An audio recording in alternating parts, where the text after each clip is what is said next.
रामपुर एक सुंदर सा गांव था, जहां की सुबह आम तौर पर पक्षियों के चहचहाने से होती थी। उसी गांव के चौक पर राघव अपनी रेड़ी को लेकर खड़ा था, जिस पर केवल पत्ता गोभियों का ढेर लगा था। सूरज सिर पर था और राघव के चेहरे पर घोर निराशा। गोभी ले लो, ताजी पत्ता गोभी ले लो।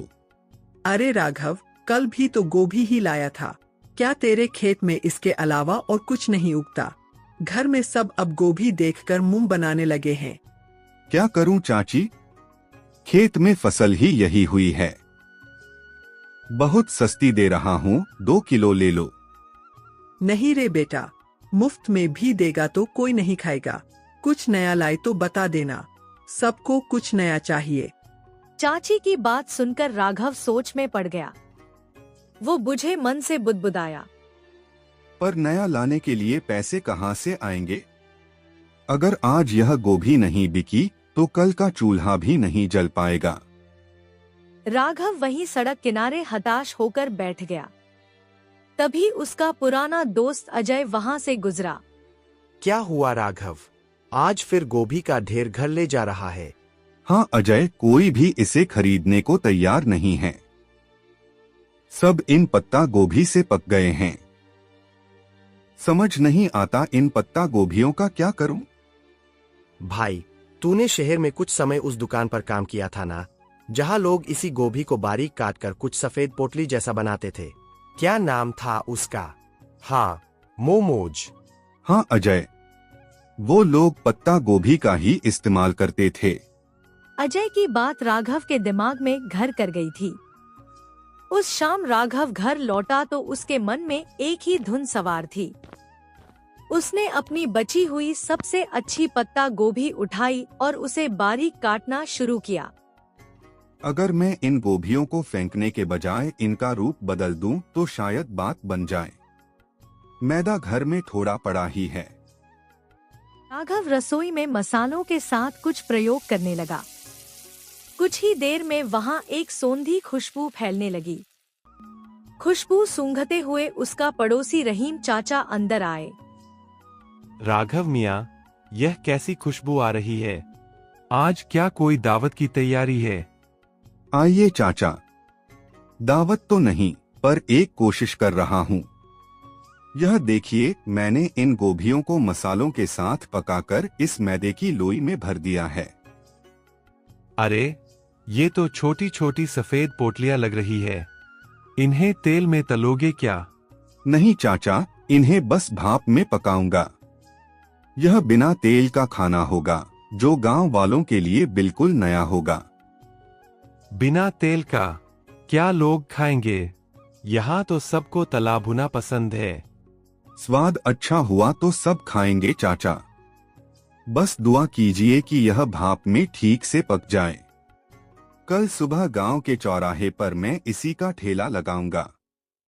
हिम्मत तो बड़ी है तेरी। चल, यह पक जाए तो एक मुझे भी चखाना। अगली सुबह सूरज की पहली किरण के साथ ही राघव गांव के चौराहे पर पहुंच गया था। उसने अपनी रेड़ी के एक तरफ कटी हुई पत्ता गोभी रखी थी और दूसरी तरफ पीतल के एक बड़े बर्तन से भाप निकल रही थी।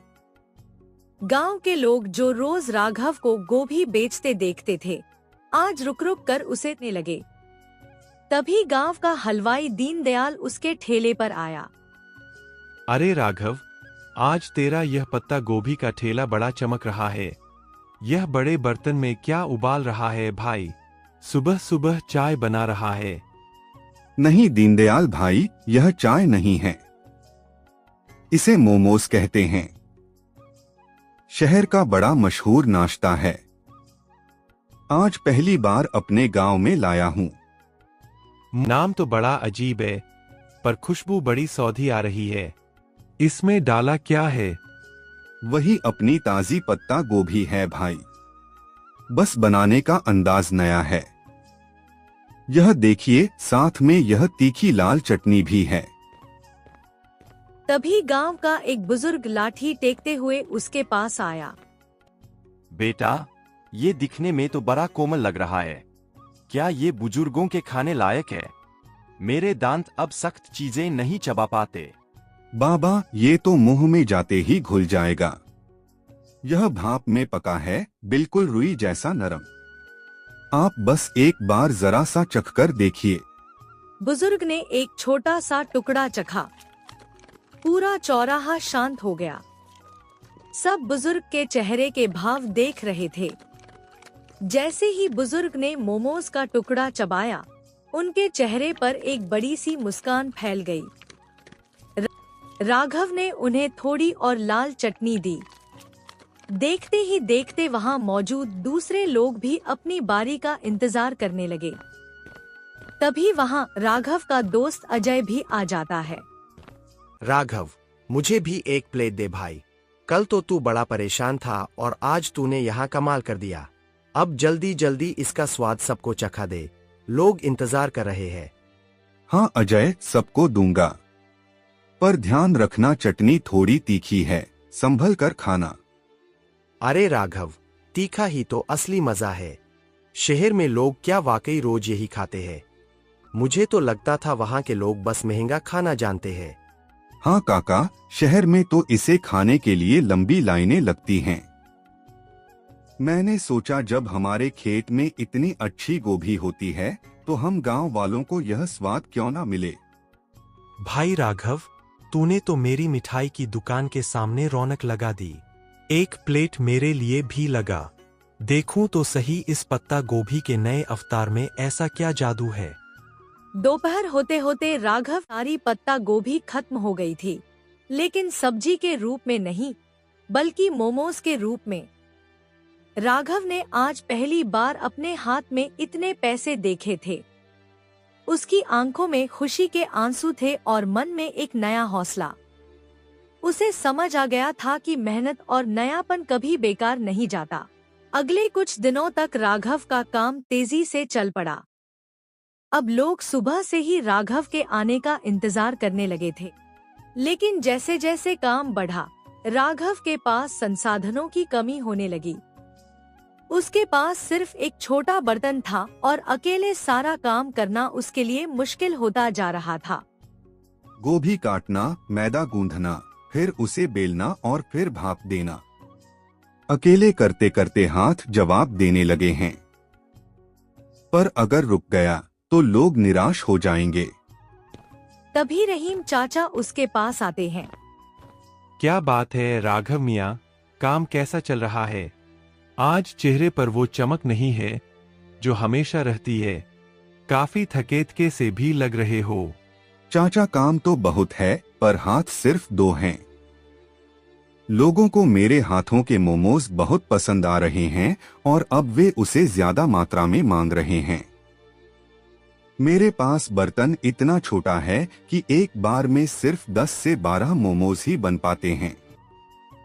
अरे, ये तो बहुत अच्छी बात है। अगर बरकत हो रही है तो घबराता क्यों है? शहर जा और एक बड़ा स्टीमर लेकर आ। और सुन, सारा काम अकेले क्यों करता है? किसी को साथ लगा ले। पैसे तो आ रहे हैं चाचा, पर क्या यह काम टिकेगा?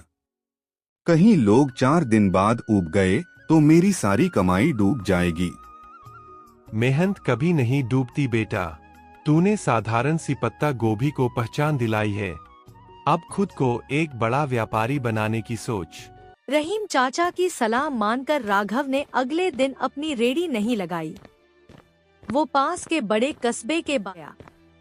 वहाँ की भीड़ भाड़ देखकर उसे अपने पुराने दिन याद आ गए, जब वो दूसरों की दुकानों पर काम करता था। आज वो अपनी खुद की दुकान के लिए सामान खरीदने आया था। आइए भाई साहब, कैसे बर्तन चाहिए? रेस्टोरेंट के लिए या होटल के लिए? मुझे मोमोज बनाने वाला सबसे बड़ा 3 मंजिला बर्तन चाहिए। और हाँ, एक ऐसी मशीन भी देना जिससे सब्जियां बहुत बारीक कट सकें। बड़े बर्तन की मांग तो बहुत है। आप कहाँ से आए हैं? शहर में दुकान खोल रहे हैं क्या? नहीं साहब, गांव में मेरा छोटा सा मोमोज बेचने का काम है। वहाँ लोगों को उसका स्वाद बहुत पसंद आ रहा है। ये अच्छी बात है। ये लीजिए, ये स्टील का सबसे बढ़िया बर्तन है। इसमें एक साथ 50 मोमोज आराम से बन जाएंगे। और ये रही आपकी नई मशीन, इससे आपकी मेहनत आधी हो जाएगी। शुक्रिया। अब गांव लौटकर मुझे सिर्फ खाना नहीं बनाना बल्कि अपने काम को और बेहतर बनाना है। कल से गांव वालों को मोमोज खाने के लिए इंतजार नहीं करना पड़ेगा। राघव जब नए बर्तनों के साथ गांव लौटा तो शाम हो चुकी थी।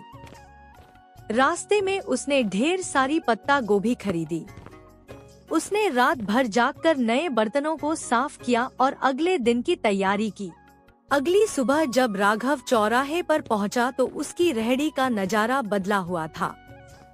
3 मंजिलों वाला ऊंचा स्टील का स्टीमर सूरज की रोशनी में चमक रहा था।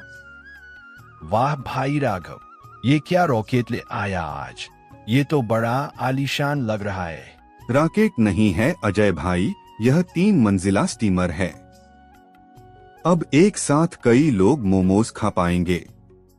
कल तक तुम लोग शिकायत करते थे ना कि देर लगती है, लेकिन अब इसकी मदद से नहीं लगेगी।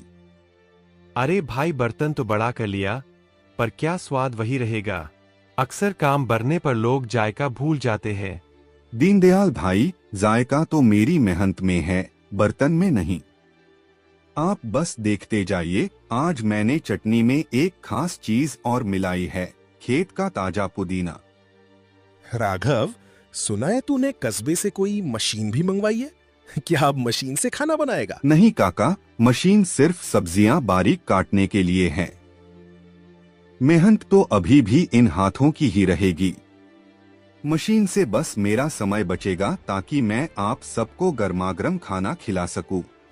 उस दिन राघव की रेडी पर इतनी भीड़ थी कि गांव का मुख्य रास्ता जाम होने लगा। राघव बड़ी फुर्ती से हाथ चला रहा था। तभी गांव के प्रधान जी अपनी गाड़ी से वहां रुके। राघव, ये क्या शोर मचा रखा है तुमने? पूरा गांव यहीं जमा हो गया है क्या? प्रणाम प्रधान जी, कुछ नया शुरू किया है। यह पत्ता गोभी के मोमोज हैं। आप भी जरा चख कर देखिए, फिर बताइएगा कि गांव में यह कैसा लग रहा है। प्रधान जी ने जैसे ही एक निवाला खाया, उनके चेहरे के भाव बदल गए। वाकई मैंने शहर में कई जगह के मोमोज खाए, पर तुम्हारी ये पत्ता गोभी की फिलिंग और ये देसी पुदीने वाली चटनी, इसका कोई जवाब नहीं। तुमने तो कमाल कर दिया। शुक्रिया साहब, बस सोच रहा था कि अपनी गोभी को फेंकने से अच्छा है उसे इस तरह लोगों तक पहुंचाया जाए। राघव, अगले हफ्ते तहसील के कुछ बड़े अधिकारी गांव आ रहे हैं। क्या तुम उनके लिए भी ऐसा कुछ इंतजाम कर सकते हो? मैं चाहता हूं वो देखें कि हमारे गांव के युवक कितनी मेहनती हैं। यह तो मेरे लिए सौभाग्य की बात होगी साहब। मैं उनके लिए सबसे बेहतरीन मोमोज तैयार रखूंगा। तहसील के अधिकारियों का आना कोई छोटी बात नहीं थी। राघव ने तय किया कि वो इस मौके को हाथ से जाने नहीं देगा। उसने अजय को मदद के लिए बुलाया। राघव बेटा, कल का दिन बहुत बड़ा है। सुना है शहर से बड़े साहब लोग आ रहे हैं। क्या तूने हाँ चाचा, मैंने आज सुबह ही खेत से सबसे ताजी और कोमल पत्ता गोभी तोड़ी है। मैं नहीं चाहता कि स्वाद में जरा भी कमी रहे। बस थोड़ा डर लग रहा है। डर कैसा? तूने तो पूरे गांव का दिल जीत लिया है। वो तो फिर भी बाहर के लोग हैं। बस अपनी सादगी और सफाई का ध्यान रखना। अजय, तू कल मेरी मदद करेगा? मुझे प्लेटें लगाने और पानी पिलाने के लिए किसी भरोसेमंद इंसान की जरूरत होगी। तू चिंता क्यों करता है भाई? मैं सुबह ही पहुंच जाऊंगा। हम दिखा देंगे कि हमारे गांव का स्वाद किसी बड़े शहर के होटल से कम नहीं है। दोपहर को तहसील के अधिकारी चौपाल पर पहुंचे। राघव ने बड़ी ही सफाई से अधिकारियों के सामने गर्मागर्म मोमोज परोसे। प्रधान जी, मैंने सुना था कि यहाँ का कोई युवक बहुत अच्छा काम कर रहा है। अरे, ये तो वाकई लाजवाब है। इतना हल्का और इतना शुद्ध स्वाद। शुक्रिया साहब, यह सब मेरे खेत की पत्ता गोभी का कमाल है। मैंने इसमें कोई बनावटी मसाला नहीं डाला है। हैरानी की बात तो ये है कि गांव के माहौल में तुमने इतनी सफाई और हाइजीन का ध्यान रखा है। तुम्हारा ये तरीका वाकई काबिले तारीफ है राघव। क्या तुम कभी शहर आकर अपना स्टॉल लगाना चाहोगे? वहां तुम्हें और भी बड़ा बाजार मिल सकता है। साहब, शहर में तो बहुत लोग हैं। मैं चाहता हूं कि मेरे गांव के लोगों को यहीं पर अच्छी और नई चीजें खाने को मिले। मैं यहीं रहकर अपने काम को बड़ा बनाना चाहता हूं। बहुत खूब, तुम्हारी ये सोच देखकर अच्छा लगा। हम तुम्हारी मदद करेंगे ताकि तुम एक छोटी सी पक्की दुकान खोल सको। हमें ऐसे ही मेहनती युवाओं की जरूरत है। अधिकारियों की मदद और अपनी मेहनत की कमाई से राघव ने आखिरकार गांव के मुख्य चौराहे पर एक छोटी सी पक्की दुकान किराए पर ले ली। उसने अपनी दुकान का नाम रखा राघव का देसी जायका। उद्घाटन के दिन पूरा गांव वहां उमड़ पड़ा। अरे भाई राघव, अब तो तू सेठ बन गया। इतनी सुंदर दुकान और वह भी गांव के सबसे मुख्य मोड़ पर। अब तो हमें बैठने के लिए कुर्सियां भी मिलेंगी। राघव मियाँ, देख रहे हो, जहाँ तू कभी गोभी का ढेर लेकर उदास बैठा रहता था, आज वहाँ तेरे नाम की धूम मची है। मैंने कहा था ना, गोभी को पहचान तूने दी है। चाचा, यह सब आपकी बातों का ही असर है। अब मैंने सोचा है कि मैं गांव के 2 और बेरोजगार युवकों को यहाँ काम पर रखूंगा। उन्हें मैं खुद ट्रेनिंग दूंगा ताकि वो भी अपना हाथ साफ कर सकें। बहुत नेक ख्याल है बेटा। तरक्की वही है जो सबको साथ लेकर चले। वक्त बीतता गया और राघव की दुकान अब केवल रामपुर ही नहीं बल्कि आसपास के 10 गांवों में मशहूर हो गई। एक दिन अजय दुकान पर बैठा राघव से बात कर रहा था। राघव भाई, आज तो शहर से भी कुछ लोग आए थे। कह रहे थे कि सोशल मीडिया पर तुम्हारी दुकान की बड़ी चर्चा है। अब तो तुम्हें शहर में भी ब्रांच खोल लेनी चाहिए। अजय, शहर की चकाचौंध अपनी जगह है, पर जो सुकून इस गांव की हवा और अपनों के बीच काम करने में है, वो कहीं नहीं। मेरा मकसद सिर्फ पैसा कमाना नहीं था, बल्कि अपनी मेहनत को एक नई दिशा देना था। तुमने वाकई साबित कर दिया कि अगर इरादा पक्का हो तो एक गरीब सब्जी बेचने वाला भी अपने हुनर से तकदीर बदल सकता है। मेहनत का कोई विकल्प नहीं होता अजय। आज जब मैं पीछे मुड़कर उन पत्ता गोभी से भरी रेडियों को देखता हूँ, तो मुझे गर्व होता है कि मैंने हार नहीं मानी। तो दोस्तों, आप लोगों को ये कहानी कैसी लगी? कमेंट करके जरूर बताएं। और ऐसी ही और प्रेरणादायक कहानियों को देखने के लिए वीडियो को लाइक करें और चैनल को सब्सक्राइब करें।